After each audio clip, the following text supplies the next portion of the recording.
Hi, my name is Nicole Scott from Mobile Geeks, and today I'm going to be unboxing the Samsung Galaxy S6 Edge. But before I do that, I'd like to remind you that this video is powered by ASUS.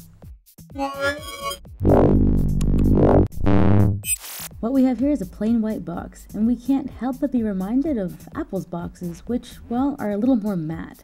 Inside, we're going to find a quick start guide, headphones, a charger, micro USB cable, and a SIM card ejector. Moving on to the device itself, it still has a 5.1-inch display that is Quad HD and Super AMOLED. It has a resolution that's higher than its predecessor at 1440 by 2560, giving it a pixel density of 577. The stunning feature on this display is that it has a dual curve. The Edge on the Edge doesn't have a working touchscreen, which is good, so your palm doesn't accidentally trigger it. Now, one thing I did notice on a couple of occasions is that when I went to hit the settings, nothing happened, because I was hitting the edge, not the front of the screen.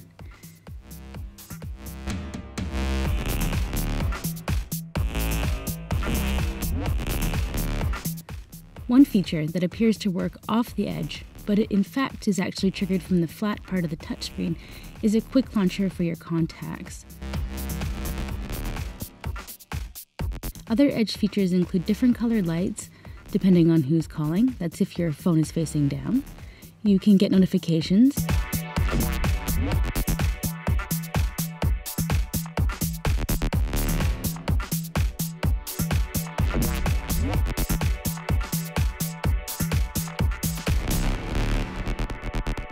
You can put it on the right or left side.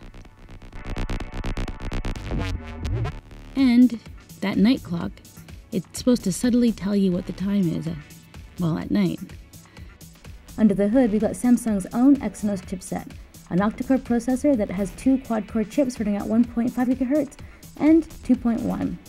The Edge has a 2,600 mAh battery, weighs in at 132 grams, and is only 7 millimeters thick.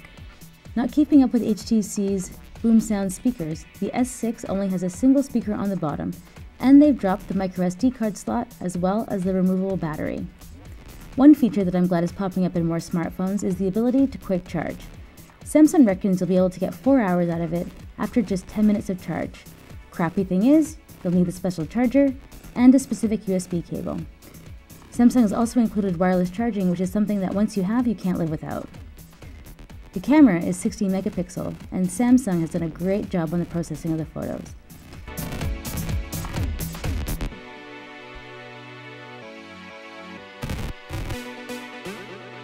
They've taken on what Apple has to offer with their iPhone 6 Plus, which also offers optical image stabilization.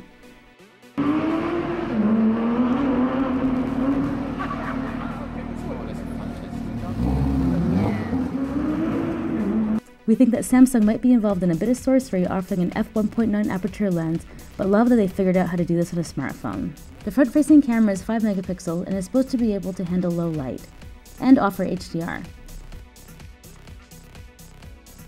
At the Vodafone booth, we shot a bit of footage inside a Porsche with the S6 Edge, which has the same camera as the S6. So you can see the image stabilization in action on this crazy driving.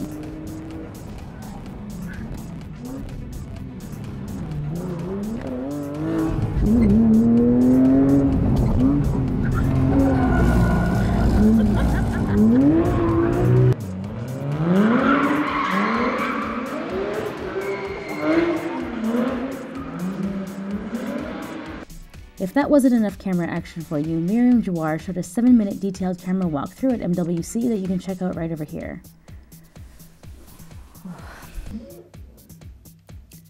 So, let's talk about TouchWiz.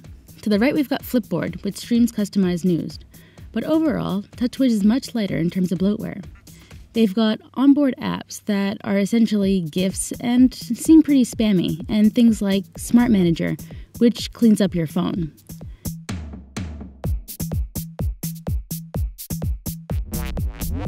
The quick launch bar hasn't changed from its predecessor. In terms of settings, a themer is present, which is quickly becoming standard on all handsets, and it's something that we've seen in China for quite a while. Security-wise, the S6 has a fingerprint reader, which we have admittedly only seen a stumble or two on, and we were really trying to get it to fail. The display is vibrant and comes with customization features.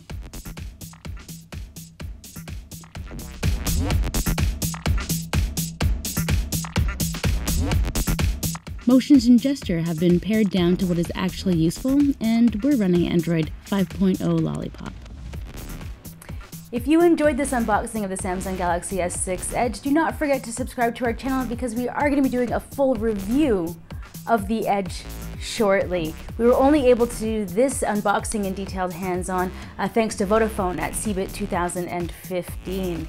So if you like this video, like I mentioned before, subscribe to our channel, and as always, you can follow me on Twitter at Nicole_Scooter or on Google+.